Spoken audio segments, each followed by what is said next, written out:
ربنا آتنا في الدنيا حسنة وفي الآخرة حسنة وقنا عذاب النار.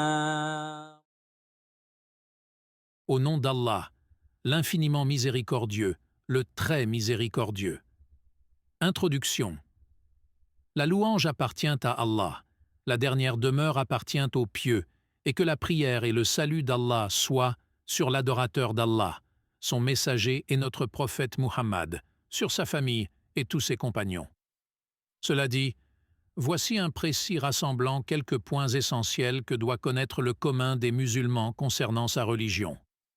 Je l'ai intitulé « Les leçons importantes pour toute la communauté ». Je demande à Allah que ce précis serve aux musulmans, qu'il l'agrée. C'est lui le magnanime, le généreux. Abdelaziz ibn Abdullah ibn Baz.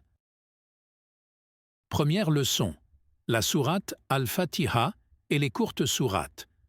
Faire apprendre la sourate Al-Fatiha est ce qu'il est possible de retenir parmi les courtes sourates, de la sourate El-Zalzala, la secousse, jusqu'à En-Nas, les hommes, en récitant devant l'élève, puis en corrigeant sa récitation, en lui faisant apprendre par cœur et en lui expliquant ce qui est impératif. Deuxième leçon. Les piliers de l'islam. Enseigner les 5 piliers de l'islam. Le premier, et le plus important, est l'attestation que La ilaha illallah, Muhammadan Rasulullah, nulle divinité ne mérite d'être adorée sauf Allah, et que Muhammad est le messager d'Allah. En expliquant sa signification et en exposant les conditions de l'attestation, nulle divinité ne mérite d'être adorée sauf Allah. Son sens est le suivant. Nulle divinité ne mérite d'être adorée, renie tout ce qui est adoré en dehors d'Allah. Sauf Allah affirme que l'adoration est réservée à Allah sans aucun associé.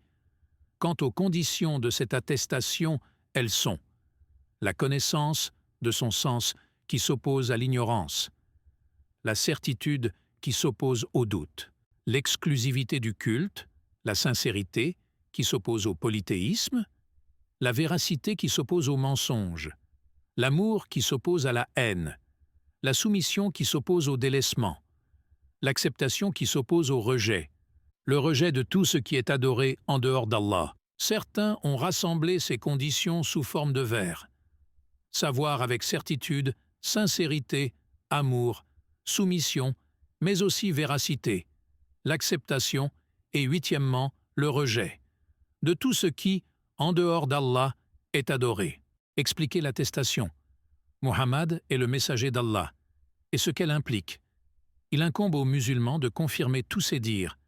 À ses ordres, il doit impérativement obéir et éviter tout ce qu'il a pu interdire et condamner, et n'adorer Allah que selon la loi d'Allah et de son messager.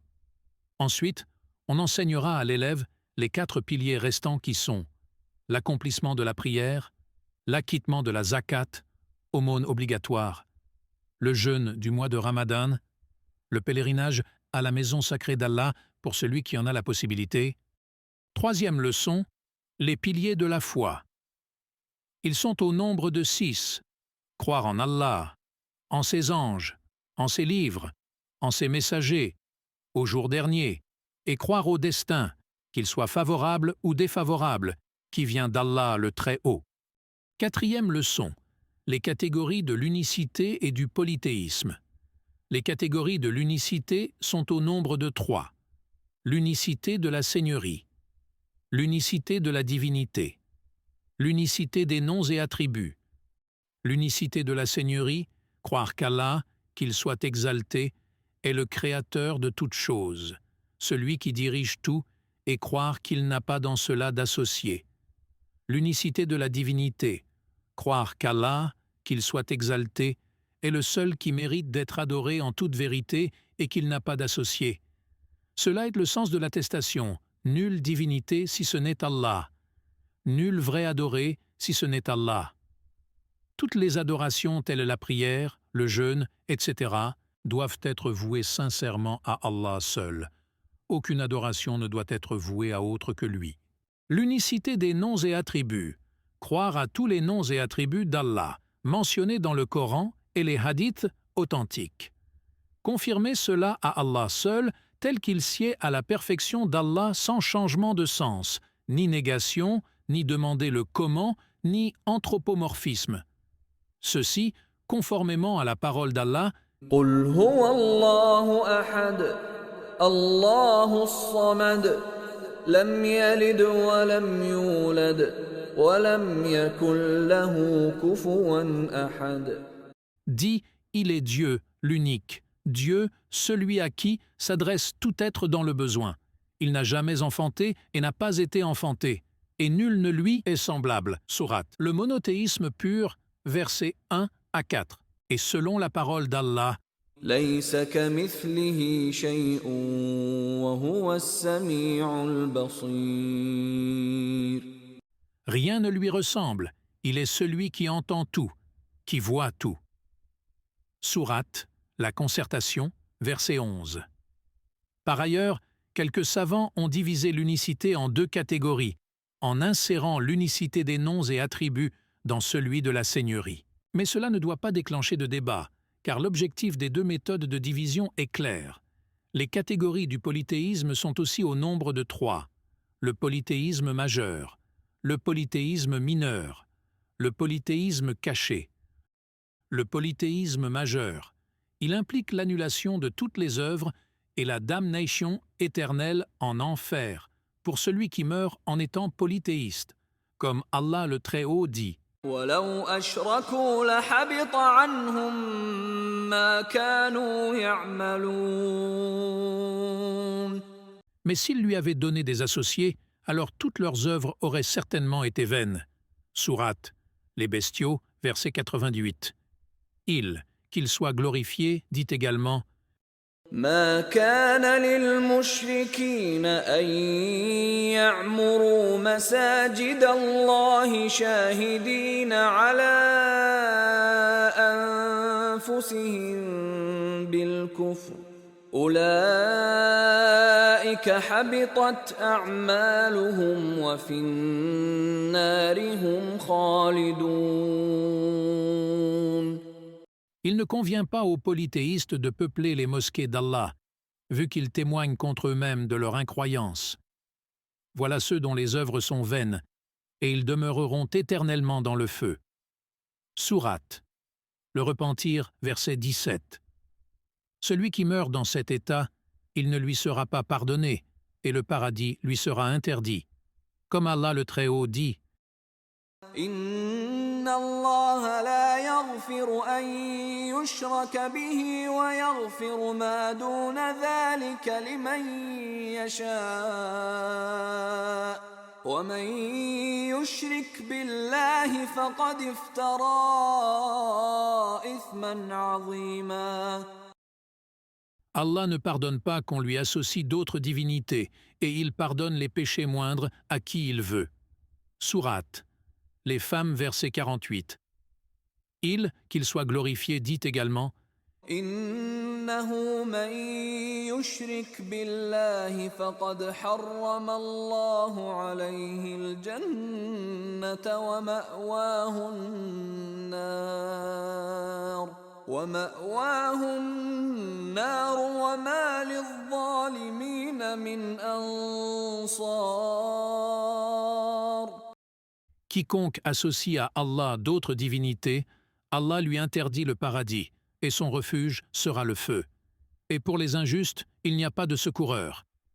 Sourate, la table servie, verset 72. Parmi les formes de polythéisme majeur, invoquer les morts et les idoles, implorer leur secours, leur vouer des vœux, leur consacrer des sacrifices, etc. Le polythéisme mineur. Il comprend tout ce qui est nommé polythéisme, shirk, dans le Coran ou la Sunna, mais qui ne fait pas partie du polythéisme majeur, tel que l'ostentation dans certaines œuvres, le serment par autre qu'Allah, ou encore dire ce qu'Allah veut et ce qu'une telle veut, etc. Car le prophète, sallallahu alayhi wa sallam, a dit « Ce que je crains le plus pour vous, c'est le polythéisme mineur. » Il fut questionné à son sujet, et il répondit c'est l'ostentation. Rapporté par l'imam Ahmed. Il dit également, sallallahu alayhi wa sallam, celui qui jure par une chose en dehors d'Allah a commis un acte de polythéisme. Rapporté par Ahmed. Rapporté également par Abu Daoud et El-Tirmidhi, d'après le prophète, sallallahu alayhi wa sallam, en ces termes, celui qui jure par autre qu'Allah a commis un acte d'incroyance ou de polythéisme. Le prophète, sallallahu alayhi wa sallam, a dit aussi « Ne dites pas ce qu'Allah et un tel veulent, mais dites plutôt ce qu'Allah veut, puis ce qu'un tel veut », rapporté par Abu Daoud. Cette forme de polythéisme n'implique pas l'apostasie ni la damnation éternelle en enfer, mais il contredit le monothéisme complet. Le polythéisme caché, il est expliqué par la parole du prophète. Sallallahu alayhi wa sallam, voulez-vous que je vous informe de ce que je crains pour vous plus que le faux Messie? Ils répondirent, bien sûr, ô messager d'Allah.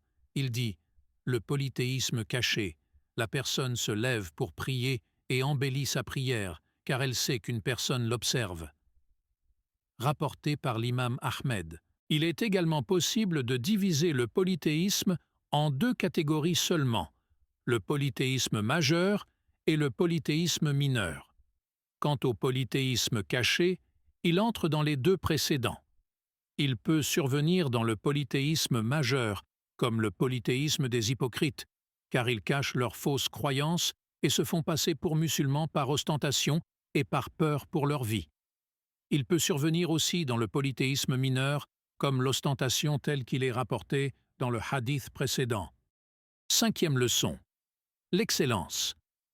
L'excellence, al-ihsan, dans l'adoration, détient un pilier.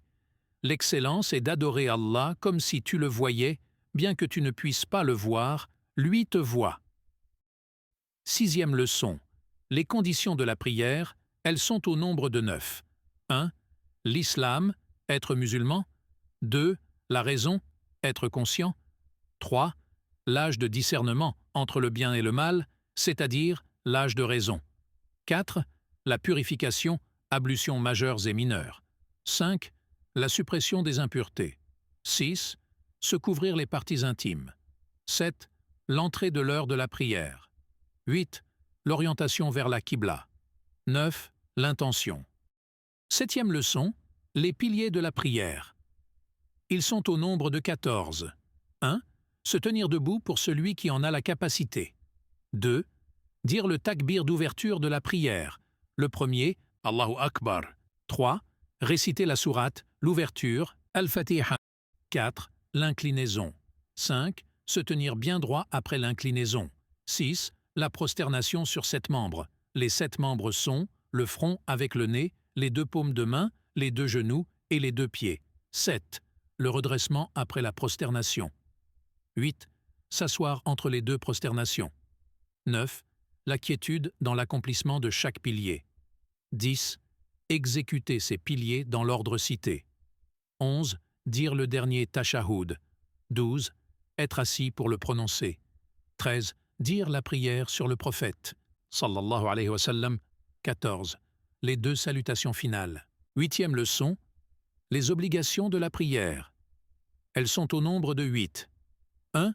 Tous les takbirs sauf le premier, celui d'ouverture, qui est un pilier. 2. Dire « Sami'allahu liman hamidah » qu'Allah exauce celui qui le loue, pour l'imam et celui qui prie seul. 3. Dire « Rabbana walakal hamd » ô notre Seigneur, à toi la louange, pour tous. 4. Dire « Subhana rabbil azim » pureté à mon Seigneur l'immense, pendant l'inclinaison. 5. Dire « Subhana rabbil a'la » pureté à mon Seigneur le Très-Haut, pendant la prosternation. 6. Dire « Rabbi ighfirli » ô mon Seigneur, pardonne-moi, entre les 2 prosternations. 7. Le premier tashahhud. 8. Être assis pour le réciter. 9e leçon. Comment faire le tashahhud? Il consiste à dire « At-tahiyyatu lillah, was-salawat, wat-tayyibat. Assalamu alayka ayyuhan nabiyyu wa rahmatullahi wa barakatuh. السلام علينا وعلى عباد الله الصالحين أشهد أن لا إله إلا الله وأشهد أن محمدًا عبده ورسوله. Les meilleures louanges sont à Allah, ainsi que les prières et les meilleurs attributs. Que le salut soit sur toi, ô prophète, ainsi que la miséricorde d'Allah et ses bénédictions. Que le salut soit sur nous et sur les pieux adorateurs d'Allah. J'atteste que nulle divinité ne mérite d'être adorée sauf Allah, et que Muhammad est son adorateur et messager. Ensuite, il prie sur le prophète, sallallahu alayhi wa sallam, et demande qu'Allah le bénisse. Il dit « Allahumma salli ala Muhammadin wa ala ali Muhammad, kama sallayta ala Ibrahim wa ala ali Ibrahim, wa barik ala Muhammadin wa ala ali Muhammad, kama barakta ala Ibrahim wa ala ali Ibrahim, fil alamin, innaka hamidun majid. » Ô Allah, prie sur Muhammad et sur ses proches, comme tu as prié sur Ibrahim et ses proches. Ô Allah, bénis Muhammad et ses proches, comme tu as béni Ibrahim et ses proches. Tu es le très loué, le très glorieux. La prière d'Allah sur son prophète signifie qu'il en fait l'éloge auprès des anges. Puis, il demande protection auprès d'Allah, dans le dernier tashahhud, contre le châtiment de l'enfer, contre le châtiment de la tombe, contre les épreuves de la vie et de la mort, et contre l'épreuve du faux Messie. Puis il choisit ce qu'il souhaite comme invocation, surtout celles qui sont rapportées dans la Sunna, comme « Allahumma a'inni ala dhikrik, wa shukruk, wa husni ibadatik » Ô Allah, aide-moi à me rappeler de toi, à te remercier et à t'adorer convenablement. Allahumma inni zalamtu nafsi zulman kathiran, wa la yaghfiru dhunuba illa anta, faghfir li maghfiratan min indika, warhamni, innaka antal ghafurur rahim. Ô Allah, j'ai été très injuste envers moi-même, et nul ne pardonne les péchés sauf toi. Pardonne-moi donc mes péchés par ton pardon, et sois miséricordieux envers moi. Tu es celui qui pardonne, le très miséricordieux. Par ailleurs, dans le premier tashahhud, il se redresse directement pour accomplir la troisième unité pour la prière du Dhuhr, du Asr, du Maghrib et du Isha, après avoir dit les deux attestations sans prier sur le prophète. Toutefois, il est plus méritoire de prier sur le prophète, sallallahu alayhi wa sallam, car les hadiths à ce sujet englobent aussi la prière sur le prophète. Ensuite, il se redresse pour accomplir la troisième unité de la prière. 10e leçon. Les actes recommandés de la prière. Parmi ces actes, 1. L'invocation d'ouverture. Dua istiftah. 2. Poser la main droite sur la main gauche contre la poitrine pendant la station debout, avant et après l'inclinaison. 3. Lever les mains en ayant les doigts joints à hauteur des épaules ou des oreilles, durant le premier takbir, lorsqu'on s'apprête à s'incliner, pendant le redressement après l'inclinaison et le redressement pour la troisième unité juste après le premier tashahhud. 4. Dire plus d'une fois l'invocation de l'inclinaison et celle de la prosternation. 5. Dire la suite de l'invocation « Rabbana wa lakal hamd » ô notre Seigneur, à toi la louange, et dire plus d'une fois l'invocation entre les deux prosternations. 6. Tenir la tête bien droite dans le prolongement du dos durant l'inclinaison. 7. Éloigner les bras du corps, le ventre des cuisses et les cuisses des mollets pendant la prosternation. 8. Lever les avant-bras du sol pendant la prosternation. 9. S'asseoir sur la jambe gauche en posant le pied droit verticalement perpendiculaire au sol pendant le premier tashahhud et entre les deux prosternations. 10. Adopter la position dite tawarruk durant le dernier tashahhud des prières de 3 unités et 4 unités qui consiste à poser la fesse gauche sur le sol, en posant le pied droit verticalement perpendiculaire au sol et en faisant glisser le pied gauche sous le tibia droit. 11. Lever son index pendant le premier et le dernier tashahhud et le remuer légèrement pendant toute invocation.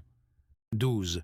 Dire la prière et la demande de bénédiction sur le prophète, sallallahu alayhi wa sallam, et ses proches, et sur Ibrahim et ses proches, durant le premier tashahhud. 13. Invoquer Allah après le dernier tashahhud. 14.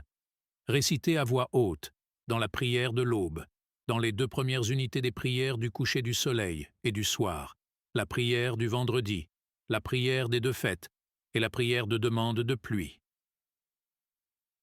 15. Réciter à voix basse dans les prières du midi et de l'après-midi, dans la troisième unité de la prière du coucher du soleil et dans les deux dernières unités de la prière du soir.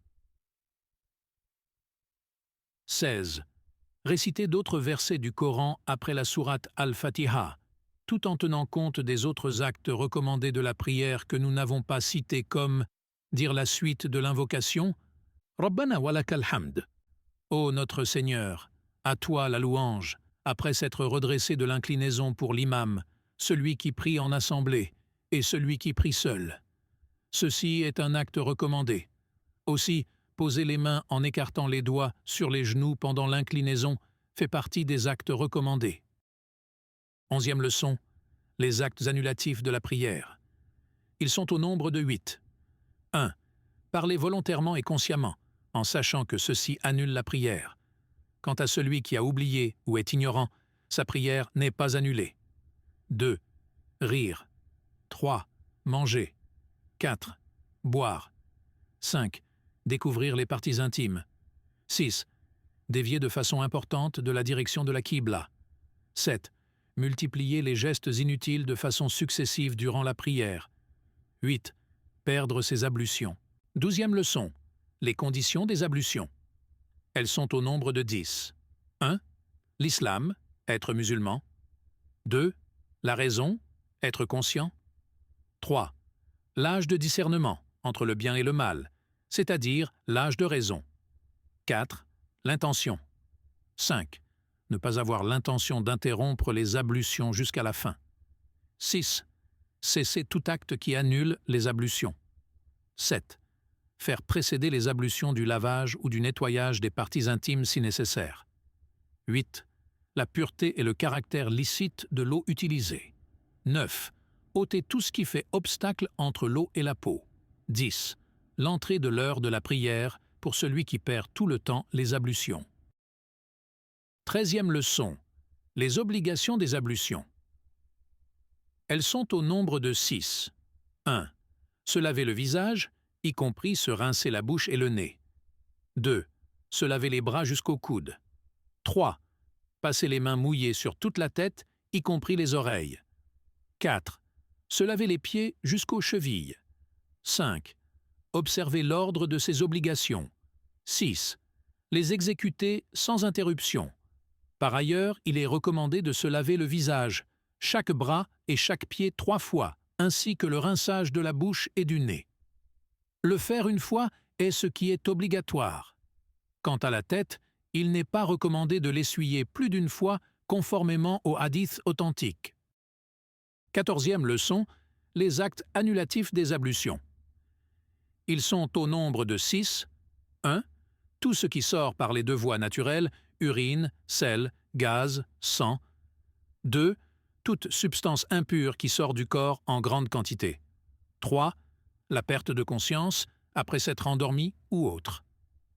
4. Toucher directement ses parties intimes devant ou derrière, sans tissu ou vêtements. 5. Manger de la viande de chameau. 6. L'apostasie, qu'Allah nous en protège, ainsi que tous les musulmans. Remarque importante quant au lavage du mort. L'avis authentique est que cela n'annule pas les ablutions. Ceci est l'avis de la majorité des savants, car il n'y a aucune preuve à ce sujet. Mais si celui qui lave un corps touche les parties intimes du mort, sans tissu, ni vêtements, il doit obligatoirement refaire les ablutions.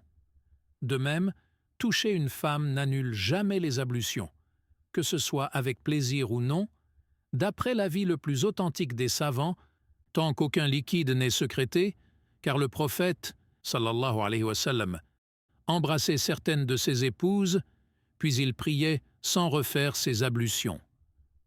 Quant à la parole d'Allah, le Très-Haut, dans le verset de la sourate « Les femmes », verset 43, et de la sourate « La table servie », verset 6. Ou si vous avez touché les femmes, le sens voulu est en fait l'acte sexuel, et ceci d'après l'avis le plus authentique des savants. C'est également l'avis d'Ibn Abbas, qu'Allah l'agrée, ainsi qu'un groupe de prédécesseurs et de ceux qui les ont suivis, et Allah est le garant du succès. 15e leçon. Les bons comportements que tout musulman doit avoir. Parmi le bon comportement, la sincérité, l'honnêteté, la chasteté, la pudeur, le courage, la générosité, la fidélité, l'éloignement de tout ce qu'Allah a interdit, le bon voisinage, l'aide à ceux qui sont dans le besoin, suivant sa capacité, ainsi que d'autres comportements indiqués par le Coran et la Sunna. 16e leçon. Se parer de la politesse islamique. Parmi ces règles de politesse, saluer les gens, montrer un visage souriant, manger avec la main droite, boire avec la main droite, dire Bismillah, au nom d'Allah, en début de repas, dire Alhamdulillah, louange à Allah, à la fin du repas, dire Alhamdulillah, louange à Allah, après l'éternuement, répondre à celui qui dit Alhamdulillah, louange à Allah, après l'éternuement, Yarhamukallah. Qu'Allah te fasse miséricorde. Rendre visite aux malades. Suivre les cortèges funéraires, prier sur les morts et assister à son enterrement. Dire les invocations rapportées en entrant à son domicile et en sortant, en entrant à la mosquée et en sortant. Dire les invocations du voyage. Le bon comportement avec les parents, les proches, les voisins, les personnes âgées, les enfants. Les félicitations pour une naissance. Les félicitations pour un mariage.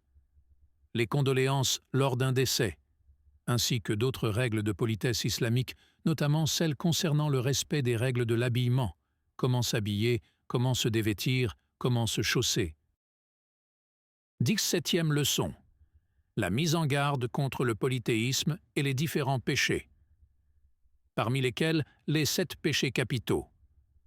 Attribuer des associés à Allah, la sorcellerie, tuer une âme qu'Allah a rendue sacrée sauf de bon droit, disposer injustement des biens de l'orphelin, pratiquer l'intérêt, l'usure, fuir face à l'ennemi en pleine bataille, calomnier les croyantes pieuses, chastes et insouciantes.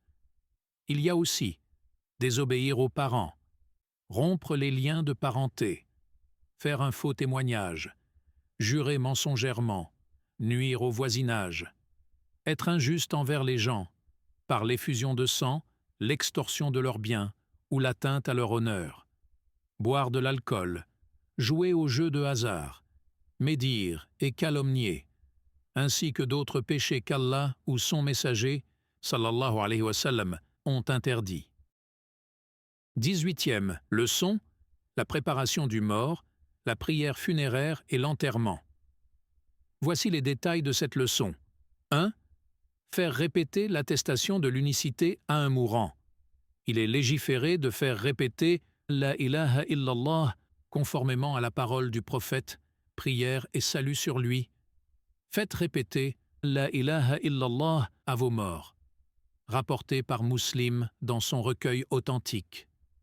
À vos morts signifie aux mourants, ceux qui agonisent et dont les signes d'une mort proche sont percevables. 2. Lorsque l'on est assuré de sa mort, on lui ferme les yeux et on lui serre les mâchoires, conformément à ce qui a été rapporté dans la Sunna. 3. Il est obligatoire de laver le mort musulman sauf s'il est mort en plein champ de bataille. En effet, le martyr ne doit pas être lavé et on ne doit pas prier sur lui. On l'enterre dans ses habits. Cela conformément aux actes du prophète, sallallahu alayhi wa sallam, lors de la bataille d'Uhud. 4. Description du lavage du mort. On lui couvre ses parties intimes. On l'élève légèrement et on lui presse le ventre délicatement. Puis celui qui est chargé de le laver s'enroule un tissu sur la main, ou quelque chose de semblable, et l'utilise pour lui nettoyer les parties intimes. Puis, il lui fait les ablutions, comme pour la prière. Puis, il lui lave la tête et la barbe avec de l'eau et du jujubier, cidre, ou quelque chose de semblable. Puis il lui lave la partie droite du corps, puis la partie gauche, et répète ainsi l'opération une 2e fois, puis une 3e fois, en faisant passer à chaque fois sa main sur son ventre. S'il en sort quelque chose, il le lave et bouche les orifices naturels avec du coton ou autre. S'il ne tient pas, on utilise de l'argile ou tout autre moyen médical moderne, tel un pansement adhésif ou autre. Ensuite, il lui refait les ablutions. Si 3 fois ne suffisent pas à le nettoyer, il le lave jusqu'à 5 ou 7 fois. Puis, il l'essuie avec une serviette et lui parfume les aisselles et les membres sur lesquels il se prosternait, visage, mains, genoux, pieds. Mais s'il lui parfume tout le corps, c'est encore mieux. Il parfume également son linceul avec de l'encens. Si ses moustaches ou ses ongles sont trop longs, il les coupe. Il n'y a pas de mal s'il ne les coupe pas. Il ne lui brosse pas les cheveux, ni rase ses poils pubiens, et ni le circoncis, car rien ne prouve ses actes. Quant à la femme, on lui noue les cheveux en 3 tresses qu'on lui met ensuite derrière la tête. 5. L'enveloppement du corps dans un linceul. Il est préférable de l'envelopper dans 3 pièces de tissu blanc, dans lesquelles on l'enroule, sans chemise, ni turban conformément au linceul dans lequel a été enveloppé le prophète, sallallahu alayhi wa sallam. Par ailleurs, s'il porte une chemise et un pagne, puis est enveloppé dans un grand drap, il n'y a pas de mal. Quant à la femme, elle est enveloppée dans 5 pièces de tissu, une chemise, un voile, un pagne et 2 grands draps. Le petit garçon, lui, est enveloppé dans un linceul constitué d'1 à 3 tissus. La petite fille, elle, est enveloppée dans une chemise et 2 draps. À tous, un linceul au minimum est obligatoire couvrant tout le corps.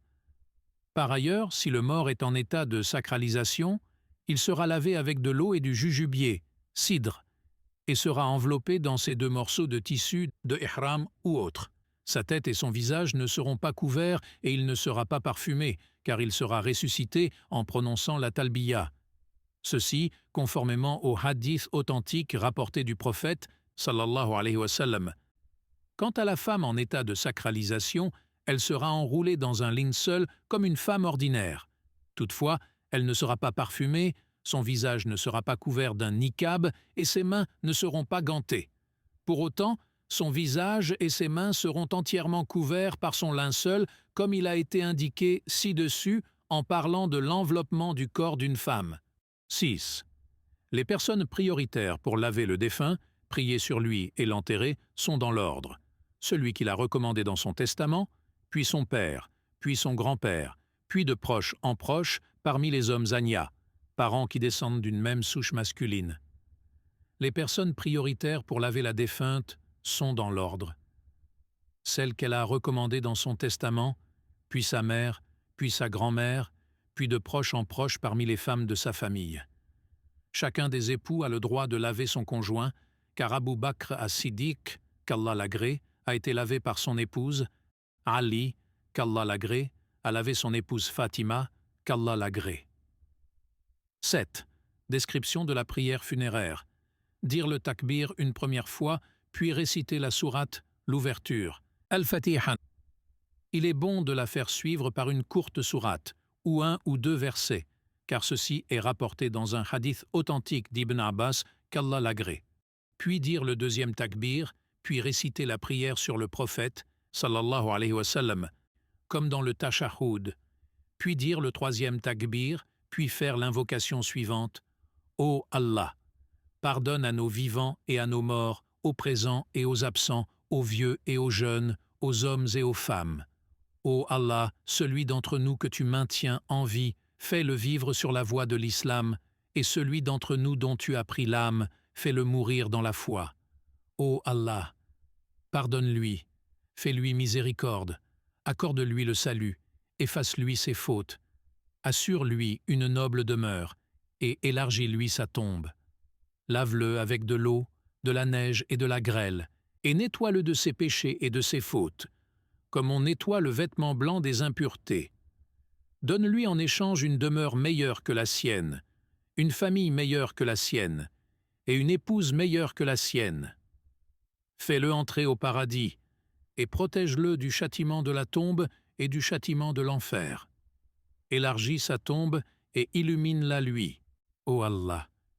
ne nous prive pas de sa récompense et ne nous égare pas après sa mort. Puis dire le 4e takbir et saluer une seule fois sur sa droite. Il est conseillé de lever les mains à chaque takbir.